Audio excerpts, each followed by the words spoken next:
ఈ వీడియోని లైక్ చేయండి, షేర్ చేయండి. ఇప్పటివరకు ఎవరైనా మా ఛానల్ని సబ్స్క్రైబ్ చేసుకోకపోతే గనక దయచేసి సబ్స్క్రైబ్ చేసుకోండి. గోచార రీత్యా ఈ సమయంలో ఏ రాశి వారికి ఏ విధంగా ఉండబోతుందో తెలుసుకుందాం. అలాగే ఈ వీడియోని చివరి వరకు చూడండి. ఈ రాశి వారికి ఈ సమయంలో సానుకూలంగా ఉండబోతుంది. ఈ రాశి వారికి కుటుంబంలో సంతోషం ఏర్పడబోతోంది. అలాగే శత్రువులు, రుణబాధలు తగ్గుతాయి. ఆరోగ్యపరంగా ఈ రాశి వారికి అనుకూలంగా ఉంటుంది. శారీరక శ్రమ ఈ రాశి వారికి అధికంగా ఉంటుంది.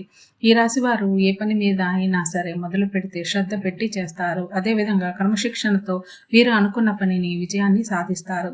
ఈ రాశి వారికి ఆర్థికంగా లాభాలు ఉంటాయి. అయినప్పటికీ కుటుంబంలో ఖర్చులు అధికంగా ఉంటూ ఉంటాయి. ఈ రాశి వారికి కొత్త వాహనాలు, కొత్త స్థలాలు కొనుగోలు చేస్తారు. అలాగే ఈ రాశి వారు ఉద్యోగపరంగా ఉన్నత స్థాయికి వెళ్ళడానికి ఇది మంచి సమయంగా చెప్పవచ్చు. ఉద్యోగంలో ప్రమోషన్లు, ఇంక్రిమెంట్లు వచ్చే అవకాశం కనిపిస్తుంది. ఈ రాశి వారు వ్యాపార పరంగా లాభాలను పొందుతారు. వ్యాపారాన్ని కూడా తమకు వచ్చే ఆదాయాన్ని బట్టి విస్తీర్ణం చేసుకోగలుగుతారు.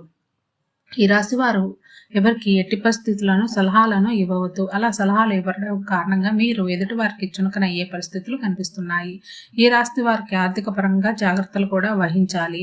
ఎందుకంటే ఖర్చులు అధికంగా ఉన్నాయి కాబట్టి.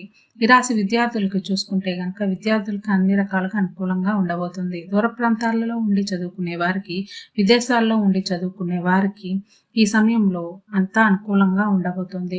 ఈ రాశి స్త్రీలకి ఆరోగ్యం విషయంలో జాగ్రత్తగా ఉండండి. ఈ రాశి స్త్రీలు కొత్తగా ఉద్యోగం కోసం ప్రయత్నం చేస్తే కనుక ఉద్యోగ అవకాశాలు వస్తాయి. అలాగే ఈ రాశి వారికి ఏమైనా సమస్యలు ఉంటే అవి కుటుంబ పరంగా, వ్యాపార పరంగా, ఉద్యోగపరంగా, ఆరోగ్యపరంగా సమస్యలు ఏమైనా ఉన్నా కూడా వాటి నుండి బయటపడే సమయంగా చెప్పవచ్చు.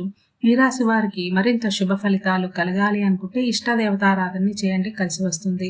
ఇలాగే ప్రతిరోజు మీ రాశి ఫలాలు తెలుసుకోవాలి అనుకుంటే మా ఛానల్ని సబ్స్క్రైబ్ చేసుకోండి.